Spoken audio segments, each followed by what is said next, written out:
Okay, hello again. I'm back to hopefully clarify some more changes. Just to know, as always, at the beginning of my videos I don't do this for a living, I do this to help you. I don't know everything, so you should also do your own research beforehand, as things might have changed since I've made this video, as the situation is constantly changing, especially with COVID. And another thing to note, unlike my last video, I have actually not done this yet.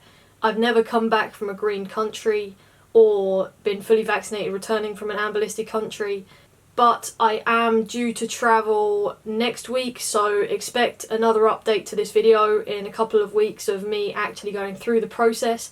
But for now, I can explain to you how to get back from an amber listed country fully vaccinated or a green listed country.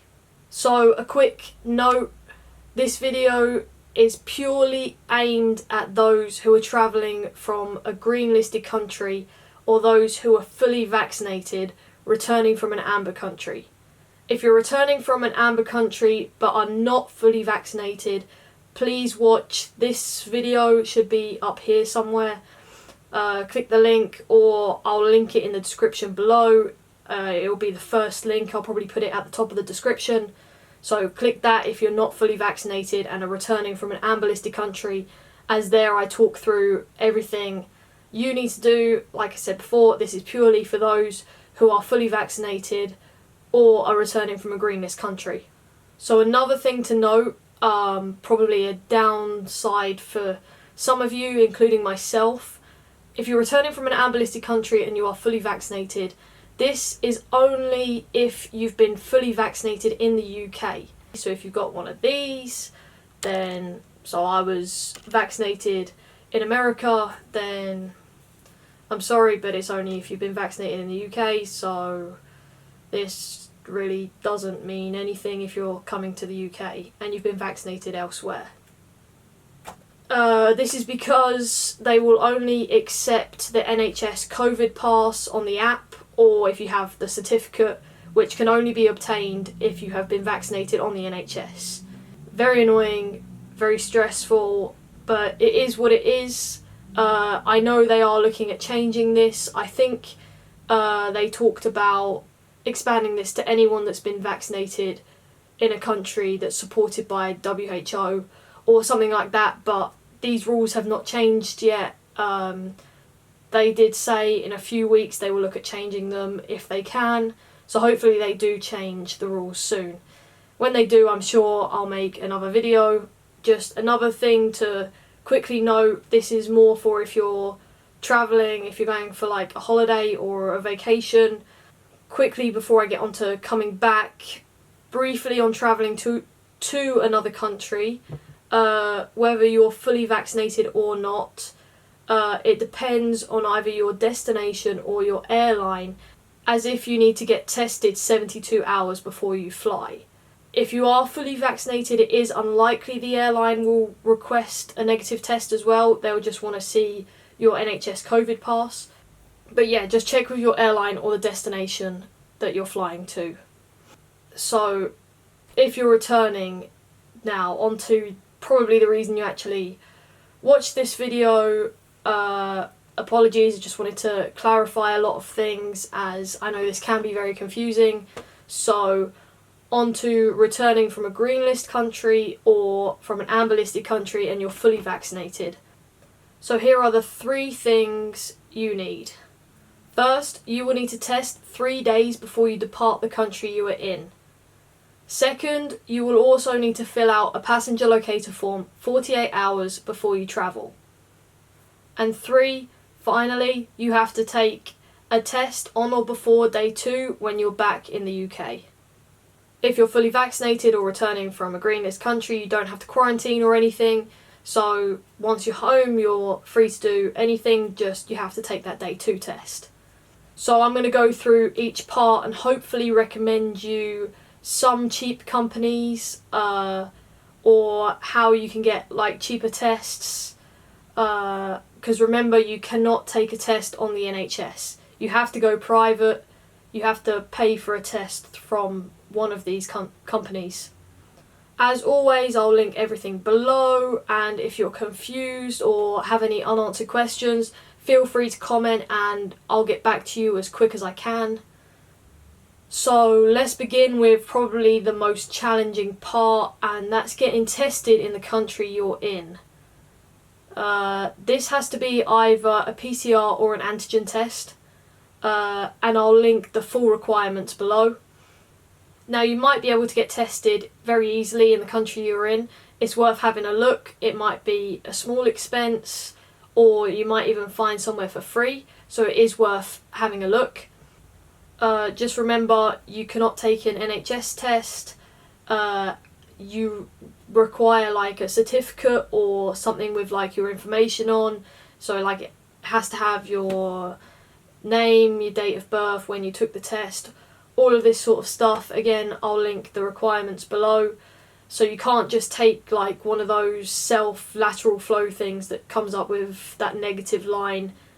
If you don't know what I'm talking about, don't worry. But yeah, you need an actual piece of paper that says your result was negative, and it has to have all sorts of information on it. Now, what I would recommend for those of you deciding to go on holiday somewhere or like for a vacation, this doesn't really help if you're already there, but if you're due to travel in the next week or so, I would recommend this company called Breathe Assured. So with them, you can purchase an antigen test and it will get posted out to your home address in the UK. This is how it comes, and it also comes with a booklet thing explaining how to do everything. So basically, you take this test with you to wherever you're travelling and you book an online appointment with them. This appointment is a Zoom call where they'll watch you take the test and wait for your results to come in. If you receive negative results, then they'll issue you a certificate via email. Personally, I think this is a great idea as it avoids all the stress of having to find somewhere in a country you might not know that might speak a different language. This just makes everything a whole lot easier. They're also pretty cheap for what they offer too, so let me try and go through the pricing as best as I can without being too confusing. So another thing I really like about this company is the pricing comes down with like the more tests you buy.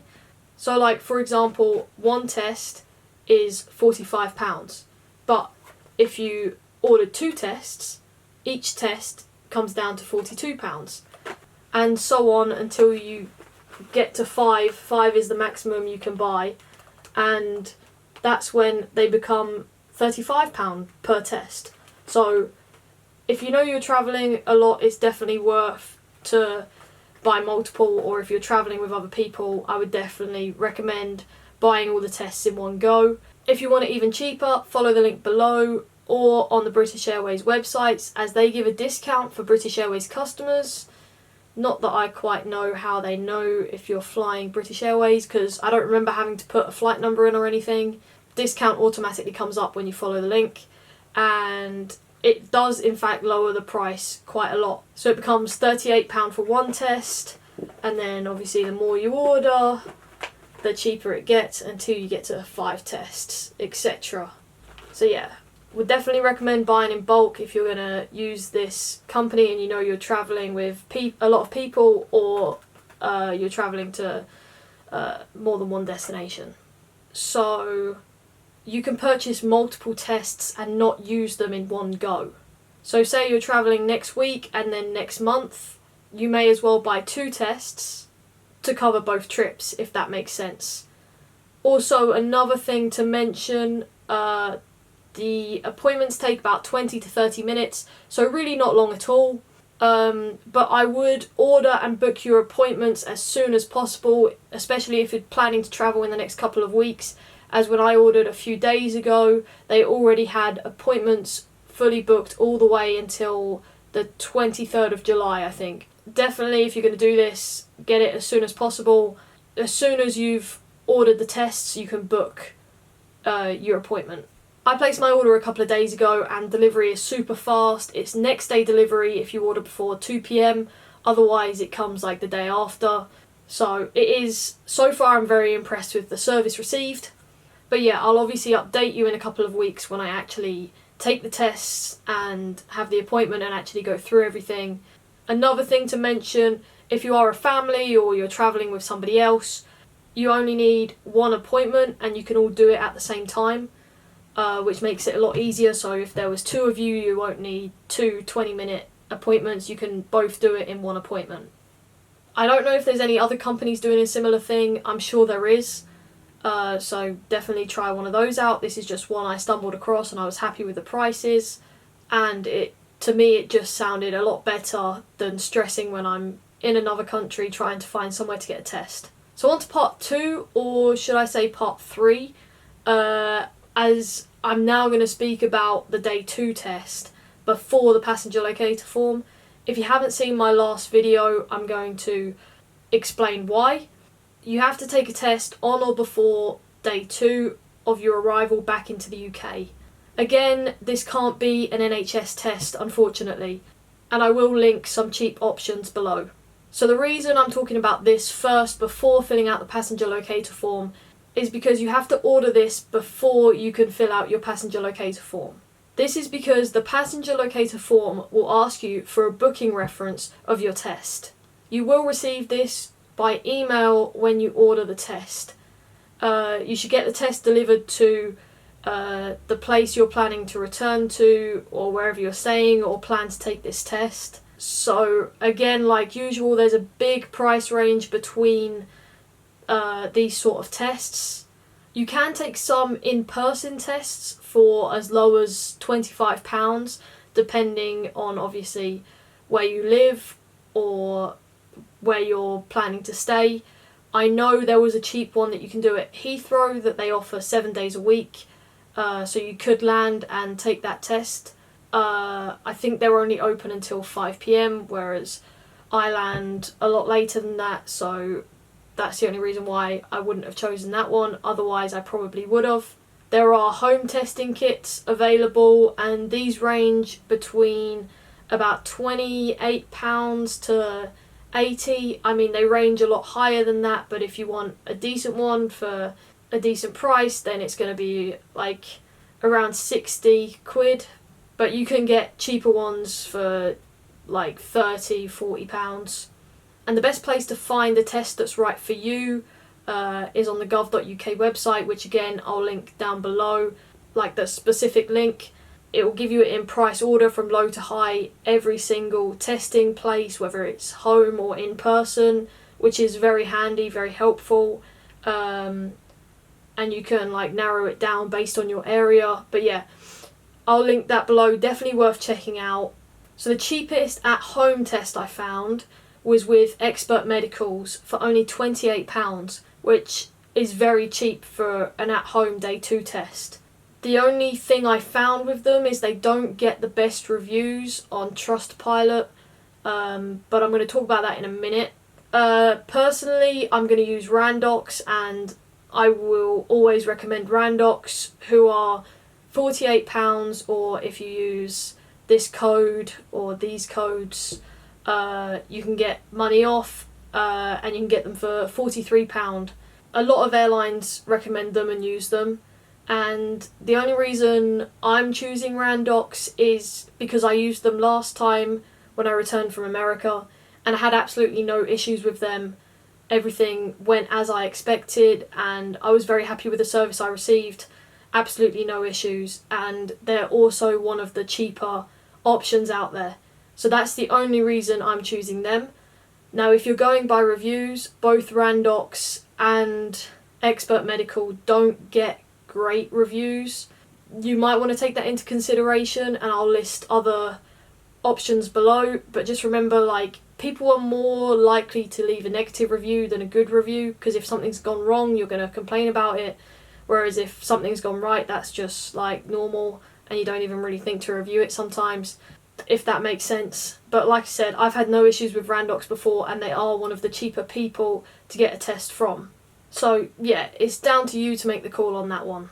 So we're nearly there, we're nearly at the end. So the last step is the passenger locator form. This must be filled in by every passenger or within 48 hours of your travel back to the UK. It's pretty simple, just answer all the questions and put your information in. It will ask you for like personal details, flight details, etc. Again, I'll link that down below, but remember you must fill it out before your return.